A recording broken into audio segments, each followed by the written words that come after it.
안녕하십니까. 영동군 농업기술센터 연구개발팀장 지석영입니다. 이번 시간에는 올해 기나긴 장마로 여러 가지 문제가 많이 발생됐던 사실이 있습니다. 그래서 이번 시간에는 집중호우와 강우에 따른 여러 가지 문제점에 대해서 좀 알아보고 거기에 따른 문제점 중에 갈반병이라든지 탄저병 이런 것들을 말씀드리도록 하겠습니다. 우선 기상 상황을 좀 살펴보도록 하겠습니다. 까만 막대 그래프는 일조 시간을 말씀을 드리는 거고요. 그 다음에 파란색 막대 그래프는 강우량을 보여주는 것입니다. 그래서 금년, 전년 평균으로 따졌을 때 일단은 일조량이 460시간. 요 기간은 비가 가장 많이 왔던 6월 1일부터 9월 10일 기간의 일조 시간과 강수량을 말씀을 드리는 겁니다. 그래서 일조 시간을 보시면은 전년 대비 거의 절반까지는 아니더라도 전년에 비해서 한 40% 이상은 일조량이 부족하고 평년을 대비하더라도 20, 30% 이상 일조량이 적습니다. 일조량이 적다라는 경우는 결국 과수에 있어서 특히 사과에 있어서 과실의 크기라든지 광합성이 부족해서 여러 가지 생육적인 부분에 있어서 상당히 저조한 것으로 판단이 됩니다. 더 문제가 되는 것은 강우량의 경우에는 이 2달 반 기간 동안에 거의 석 달 가까운 기간 동안에 1150mm가 왔는 반면에 지난해에는 465mm밖에 없어서 거의 2배, 3배 가까이 강우량이 많고요. 평년을 대비하더라도 거의 2배 가까이 강우량이 많습니다. 이로 인해서 토양에는 많은 과습의 문제가 생기고 그에 따른 뿌리의 활력이 떨어지면서 양수분의 공급이 안 되고 일조량이 부족해서 결국은 광합성 부종에 따른 과실의 크기, 그 다음에 엽소 현상, 그 다음에 다양한 병이 발생한 상황이 되겠습니다. 그럼 하나하나 사진을 보면서 어떤 것들이 있었는지 좀 살펴보도록 하겠습니다. 복숭아인 경우에는 지난 6월 달부터 비가 많이 오면서 거의 대부분의 농가에서 낙과가 많이 발생이 됐습니다. 심한 농가에는 50% 이상의 낙과가 됐고 그렇지 않다 하더라도 40% 이상의 낙과가 발생이 됐습니다. 특히 최근에 신품종이라고 하는 것들이 과일이 크고 또한 당도가 높은 것들이 더 피해를 많이 본 사례가 되겠습니다. 다음은 요즘 유행하는 포도 샤인머스켓입니다. 일명 축과병이라고 해서 이 축과병은 대부분 이제 장마 기간 중에 발생이 많이 되는데 비가 많이 오게 되면은 토양이 과습한 상태에서 뿌리 활력이 떨어지면서 토양 내에 과습에 따른 새뿌리가 발생이 잘 안 되므로 결국은 여름에 고온기 때 낮에 온도가 올라가게 되면은 포도의 알맹이에서는 계속적으로 수분이 정발이 되어야 되는데 그렇지 못한 현상이 일어나면서 일시적으로 이렇게 축과병이 발생이 되고 이렇게 축과병이 발생된 과일들은 이후에 과일이 썩는 증상으로 이어집니다. 사진에 지금 잘 안 보일 수도 있지만은 이 같은 경우는 자두의 열과입니다. 자두의 열과도 마찬가지로 과습에 따른 뿌리 활력이 떨어지면서 과일이 커가는 과정 중에 특히 색이 오면서 과실이 크는 시기에 양수분이 특히 수분이 공급이 안 됨으로 인해서 열과가 발생이 되고 있습니다. 이 포도는 아마 여러분들이 아마 접해 볼 수도 있는 품종인 것 같은데 아마 잘 모를 수도 있습니다. 이 좌측에 있는 거는 포도 캠베럴인데 이처럼 과습이 봉지 내에 과습이 더 많이 이루어지니까 결국은 열과가 이루어지고 이런 열과가 결국은 과일의 썩은 병이 발생이 되면서 이런 문제가 생기고 있고요. 이 품종은 요즘 블랙사파이어라는 포도의 신품종인데 이 포도의 경우에는 보통 과송이 무게가 보통 캠벨 같은 경우는 300에서 350g인데 얘 같은 경우는 평균 1kg에서 1.5kg까지 크게 크는 과일입니다. 문제는 이러한 것들 품종은 적과를 제대로 쉽게 말하면 과일의 송이에서 과일을 제대로 제거를 해주지 않으면 그에 따른 과일 내에 과실이 터지면서 이런 부패가 되는 현상이 나타나고 있습니다. 이 사진은 감입니다. 감도 원래는 과습한 상태의 과일을 상당히 실하는 이런 과정인데요. 올해 같은 경우에는 둥근무늬 낙엽병이 특히 심해서 보통 둥근무늬 낙엽병이 5월 달에 발생이 되다가 6월, 7월 이후에 장마기더라도 방제가 잘 되면은 크게 문제가 되지 않지만은 특히 올해는 둥근무늬 낙엽병, 일명 급성 둥근무늬 낙엽병이라고 그래서 잎이 빠짐으로 인해서 그에 따른 과일이 같이 낙과되는 이러한 문제들이 발생하는 사진이 되겠습니다. 이 사진은 사과 탄저병이죠. 올해 유달리 특히 홍로에서는 탄저가 문제가 되고 있지만 특히 후지에서도 탄저가 상당히 문제가 되고 있어서 홍로 같은 경우에는 심한 농가에 같은 경우 60에서 70%가 생산이 못할 정도로 상당히 탄저병은 심했고요. 이후에 두 번째 시간에 탄저병에 대한 부분을 좀 자세하게 설명을 드리도록 하고, 이렇게 심한 경우에는 나무 전체에 탄저병이 발생한 사례가 되겠습니다.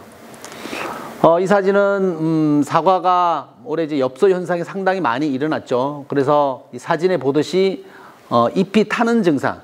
그래서 여기에서 엽소 현상에 대한 부분을 좀 설명을 드리겠습니다.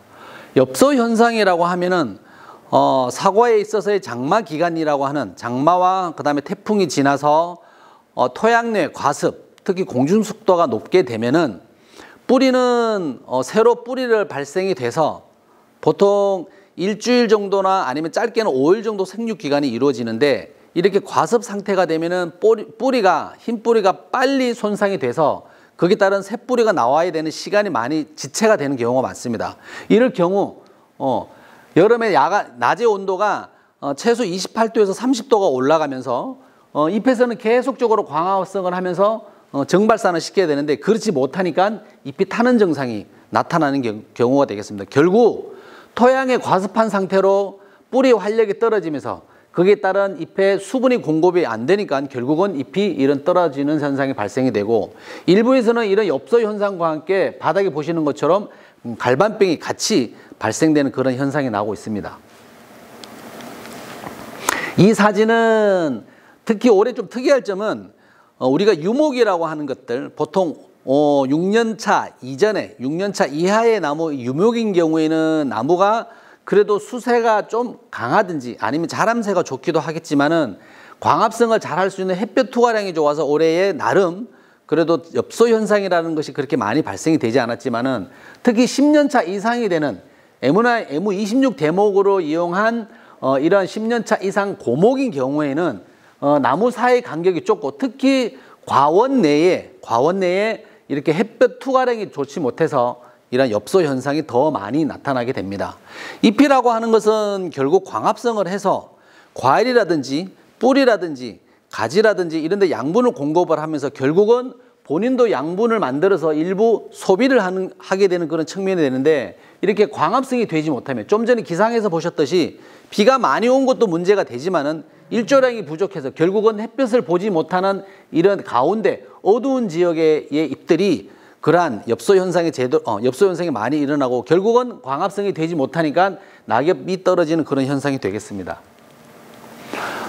이 나무인 경우에는 사실 이제 MU9 3년차 정도밖에 되지를 못했지만 이런 유목일 경우에도 올해 기록적인 강우로 인해서 이런 엽소 현상이 나타났고 가까이 보시면 이렇게 잎들이 이렇게 까맣게 타는 증상, 일부 이렇게 약하게 나타나다가 이후에 잎이 전체적으로 까맣게 된다든지 아니면 진한 갈색으로 나타나면서 엽소 현상이 나타나겠습니다.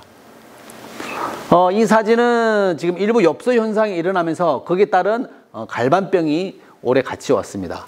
올해 좀 주목할 부분은 단순히 갈반병이라고 하기에는 상당히 좀 문제가 있는 것이 일단은 엽소 현상이 일어나면서 나무의 전체적으로 양분 공급이 원활하지 못하고 거기에 따른 나무의 활력이 떨어지면서 이러한 갈반병 증상이 나타나고 결국은 갈반병 약을 어떤 농가에는 5일 간격으로 방제를 한다 하더라도 거기에 따른 광합성이라든지 전반적으로 나무의 수세가 약해진다든지 이런 그다음 광합성에 의한 부족도 있지만은 일조량 부족에 따라서 전체적으로 갈반병을 약을 치더라도 방제가 되지 못하고 이러한 증상이 예년보다는 더 많이 극심하게 나타나는 현상이 되겠습니다. 자, 지금부터는 이 하나하나에 대한 병에 대해서 좀 설명을 드리도록 하겠습니다. 왜 이 설명을 드리냐면은 올해 어떤 농가에서는 우리가 엽소 현상이라고 해서 보통 매년 이런 나타나는 증상이 사실은 있었습니다. 다수의 차이만 있을 뿐이지.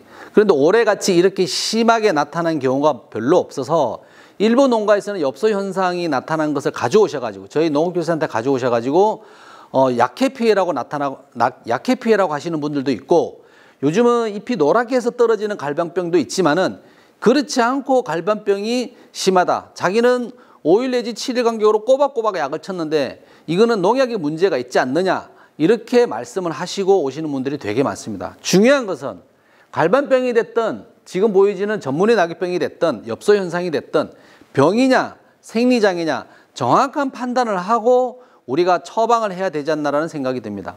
병일 경우에는 약을 정확하게 제대로 된 약을 주기에 맞춰서 쳐야 되고, 병이 아닐 경우에는 농약의 오남용을 줄이면서 그 다음에 그에 따른 처방을 할 필요가 있는 의미에서 지금부터 사진 하나하나를 보도록 하겠습니다. 보통 전문의 낙엽병 4월 중순부터 5월경에 잎이 전개가 되면서 이렇게 구멍, 작은 전문의 형태로 나타나는 것이 전문의병이고요. 아랫부분은 전문의병하고 다르게 갈반병이라고 하는 것인데, 이 병은 이 표면에 우리가 흔히 얘기하는 스프레이를 뿌려놓은 것처럼 이렇게 부정형 형태로 나타나는 것이 갈색무늬병입니다. 전문의 낙엽병이랑 갈색무늬병. 자, 다음 사진을 보시면은 같이 잎이 노랗게 떨어지더라도 전문의 형태로 병이 발생이 되는 것을 이 경우에는 전문의 낙엽병이 되겠고요. 그러나 지금 보여지는 사진 것처럼 같은 노랗게 떨어지는 것처럼 떨어지지만 좀 전에 본 사진처럼 부정형의 이런 스프레이를 뿌린 듯한 이런 병징이 나타날 경우는 갈색무늬병입니다. 갈색무늬병이나 전문의 낙엽병은 사실은 요즘 나와 있는 대표적인 약들이 대부분 같이 방제가 되어 가고 있습니다. 물론 갈반병이 문제가 될 경우에는 전문약제로 살포해야 되겠지만은 최근에 나온 종합살균제일 경우는 같은 부분에서 처리해도 큰 무방이 없겠습니다. 그러나 다음 사진에서 보듯이 보통 이런 엽소 현상이라고 하는 것은 좀 전에도 말씀드렸지만은 일반 농가에서 많이 경험을 해 보셨다고 말씀을 드렸지만, 최근에 특히 올해에 많이 나타남으로 인해서 이것이 엽소 현상인가 아니면은 약해인가 아니면은 새로운 갈반병인가라고 말씀을 하셨는데, 이 사진에 보여지는 것은 엽소 현상입니다. 또 하나, 이렇게 잎이 그냥 단순히 노랗게 해서 떨어지는 것은 아무 병징도 없고 까맣게 타들어가는 증상도 없는 것은 황화 증상입니다. 보통 황화 증상이 많이 나타나는 경우가 5월 중하순부터 시작해서 6월 상중순에 발생이 되고 일부 장마가 시작되는 6월 달에도 나타나게 됩니다. 보통 과촉엽, 그러니까 꽃이 필 때 같이 나와 있는 과촉엽들이 오래된 노후화된 잎들이 광합성을 하다가 양분의 불균형이라든지 아니면은 양분 전환기 시기에 저장 양분은 소실이 되고 새로 만들어진 잎에서 광합성이 부족할 경우에는 이런 현상이 나타나는 경우입니다. 이런 경우는 병이 아니기 때문에 방제를 해서 해결될 것이 아니라 어떤 적절한 조치, 이따가 자세한 내용 대처 방안에 대해서 말씀을 드리겠지만, 그런 생리장이냐 병이냐에 따라서 실질적으로 우리가 관리해야 되는 대상이 다르다, 이렇게 보시면 되겠습니다. 요 사진은 이제 한꺼번에 다 모아놓은 건데요. 우리 다시 복습하는 의미에서 첫 번째 사진은 좀 전에 말씀드린 것처럼 그냥 황화 증상, 일반 생리장애의 병이 발생되지 않은 황화 증상이고요.